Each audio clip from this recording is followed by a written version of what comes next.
Hello students, स्वागत है आपका इंग्लिश दुनिया इस यूट्यूब चैनल में। आज हम समबडीज़ मदर, यह जो 9th स्टैंडर्ड में स्टेट बोर्ड ऑफ महाराष्ट्र के इंग्लिश टेक्स्ट में एक पोएम है। समबडीज़ मदर यानी किसी की माँ। स्टार्ट करते हैं। The woman was old and ragged and grey and bent with the chill of a winters day. The streets were white with the recent snow and the woman's feet with age were slow। कि एक बूढ़ी स्त्री थी जो कि उसकी उम्र ज़्यादा थी और उसने जो कपड़े पहने हुए थे वे बहुत ही एक फटे हुए से कपड़े, रैग्ड यानी जूने पुराने कपड़े, और उसका कलर कैसा था? ग्रे कलर, यानी जो ब्लैक एंड वाइट का जो बीच का कलर होता है, जैसे कि एक राख वाला कलर, वैसा उसने कपड़े पहने हुए थे। And bent with the chill of a winters day, कि यह जो पोएम है और जो पिक्चर वो क्रिएट कर रहा है पोएट, वह है विंटर का, कि ठंडी के दिन है। And bent with the chill of a winters day, कि एक बूढ़ी माँ है किसी की, कि जो जूने पुराने कपड़ों में है और ठंडी की वजह से उसका शरीर मानो के काँप रहा है, झुकी हुई सी है। The streets were white with a recent snow, और रास्ते में क्या है?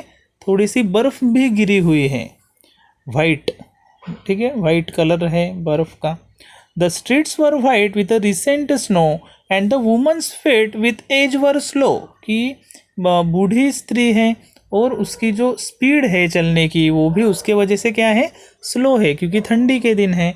At the crowded crossing she weighted long.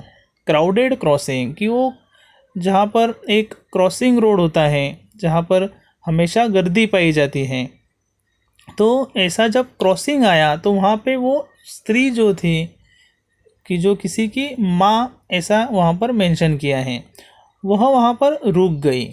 जॉसल्ड aside by the careless throng. जॉसल्ड, ठीक है, एक तरीके से वो सोच विचार में गिर गई, उसे कहा है जॉसल्ड aside by the careless throng. Throng यानी एक तरीके से जो क्राउड होता है उसे थ्रॉन्ग कहा है, कि कोई भी किसी भी दिशा में चला जाता है उसको कहा है केयरलेस थ्रॉन्ग, कि ऐसे जहाँ पर कोई एक डिसिप्लिन नहीं दिखाई दे रहा है, कोई भी किसी भी तरह मुड़ जाता है, तो ऐसे जगह पर वो एक तरीके से फंस गई थी।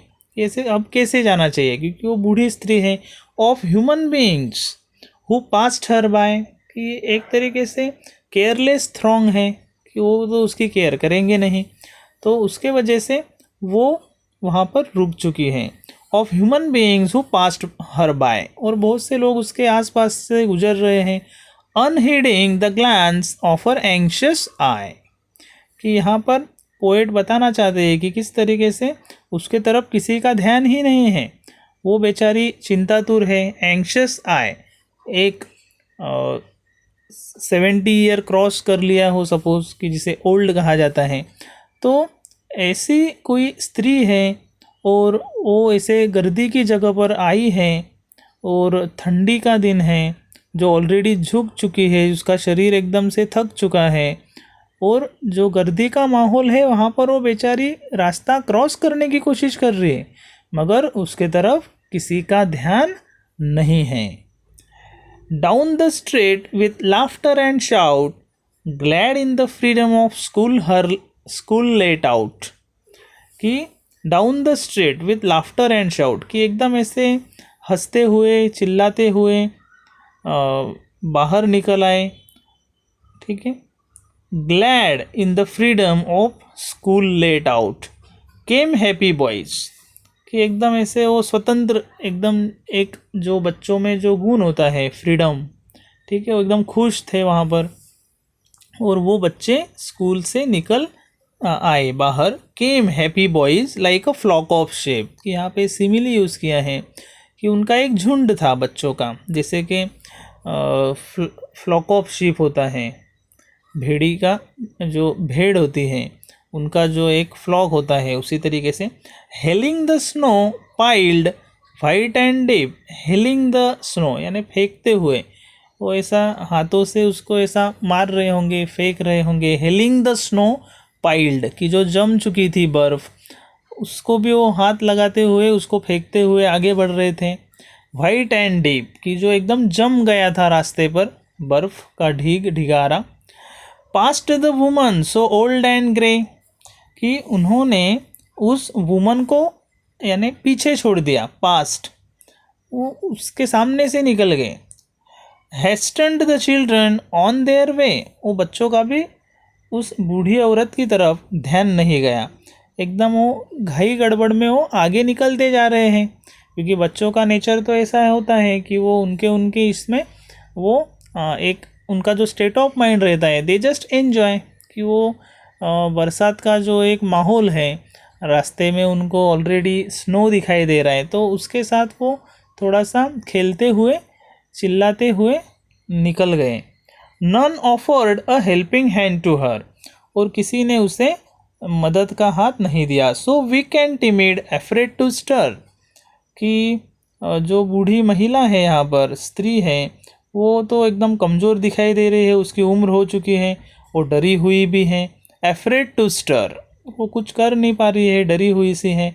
लेस्ट the carriage wheels or the horses feet, lest the carriage wheels or the horses feet, कि यहाँ पर should trample her down in the slippery street, कि वो डरी हुई है, क्योंकि अगर रास्ते से कोई कैरेज गुजरता है सपोज़, ठीक है, जो जिस जगह पर ऐसे बर्फ़ वगैरह जमती है, वहाँ पर कभी कभी कैरेजेस आते हैं बड़ी बड़ी, ठीक है, कोई अगर घोड़ा गाड़ी आ गई तो उससे भी उसे डर लग रहा है।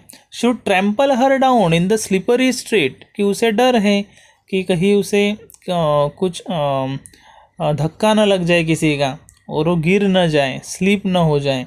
At last came out of the मेरी ट्रूप, कि जो हंसी खुशी के माहौल वाला जो वो बच्चों का एक ट्रूप था, उसे ट्रूप कहा गया है, कि एक तरीके से उनका एक ट्रूप ही था, जैसे कि झुंड कहा जाता है।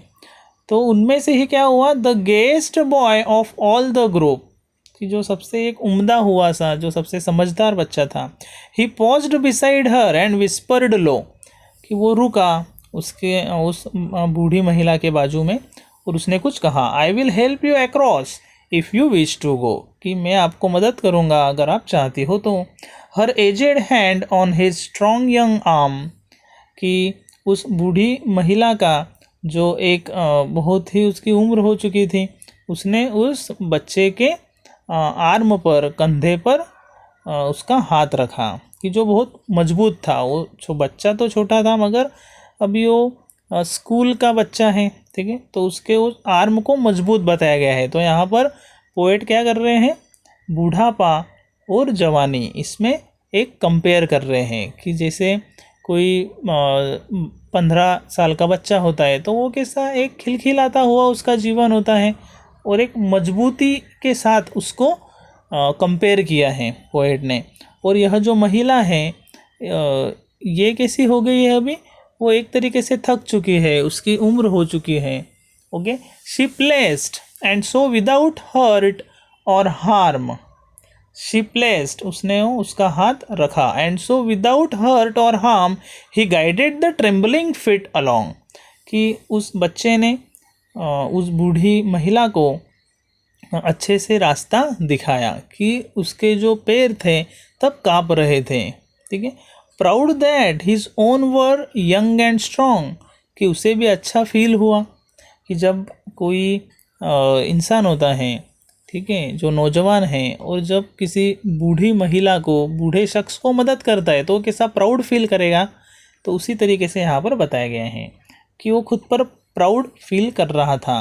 Proud that his own were young and strong, then back again to his friends he went, और फिर उसने बूढ़ी महिला को, जो किसी की माँ ऐसा बताया हुआ है यहाँ पर, ओके, समबडीज मदर, तो वो फिर से लौट गया उसके दोस्तों के साथ। His young heart happy and well content, कि उसका जो एक नौजवान जो हृदय था वो उसने बहुत खुशी महसूस की उसे मदद करने के बाद। She is somebody's mother boys you know, और उसने कहा कि यह जो महिला है वो किसी के ना किसी की तो माँ है बच्चों, यू नो, आपको पता है।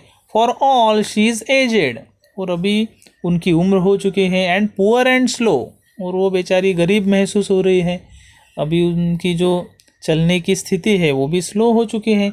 And someone some time may lend a hand to help my mother, और यहाँ पर एक एटीट्यूड दिखाया गया है उस बच्चे का कि किस तरीके से वो होप कर रहा है, आशा कर रहा है कि किसी न किसी दिन क्या होगा, मेरी भी माँ बूढ़ी हो जाएगी, मेरी भी माँ को कोई ना कोई ऐसा हाथ देने वाला होगा, टू हेल्प माई मदर।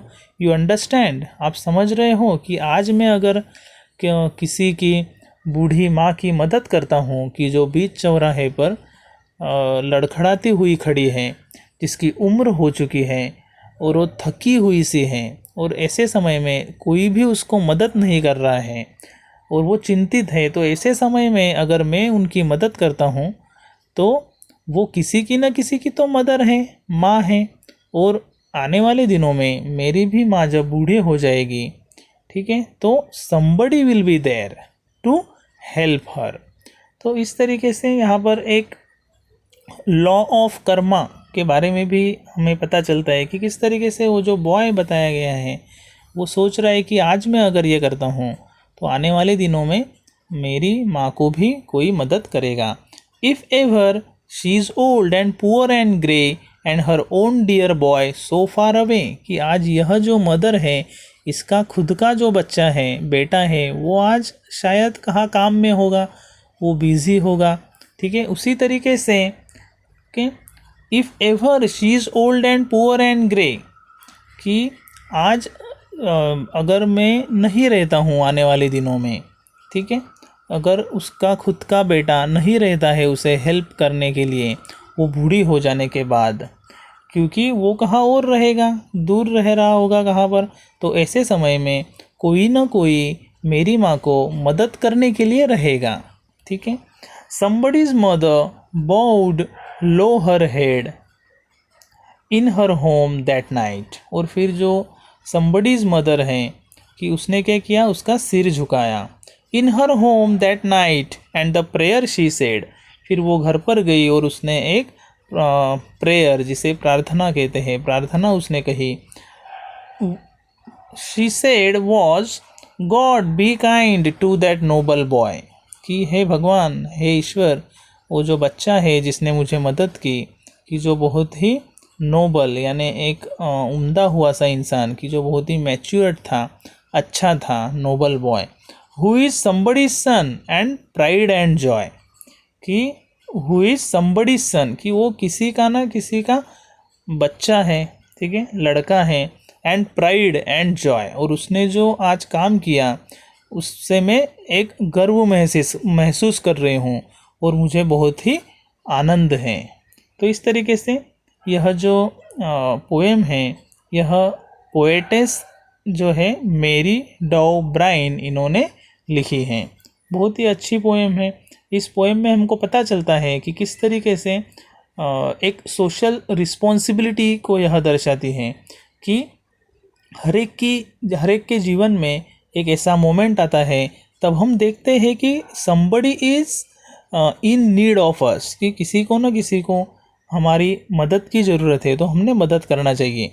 और स्पेशली ख़ास करके जब कोई बूढ़े इंसान हमारे सामने मदद की अपेक्षा रखते हैं तो हमने ज़रूर उनको मदद करना चाहिए, क्योंकि they are somebody's parents, somebody's mother she is. तो आज अगर हम उनको मदद करते हैं तो जब हमारे भी जब मम्मी पापा या बूढ़े हो जाएंगे तो उनके मदद के लिए भी ऐसा कोई ना कोई रहेगा, जब हम खुद उनके पास नहीं रहेंगे तब। तो इस तरीके से somebody's मदर, यह जो पोएम है, यह एक सोशल रिस्पॉन्सिबिलिटी की तरफ हमको एक मार्गदर्शन करती है। Thank you very much.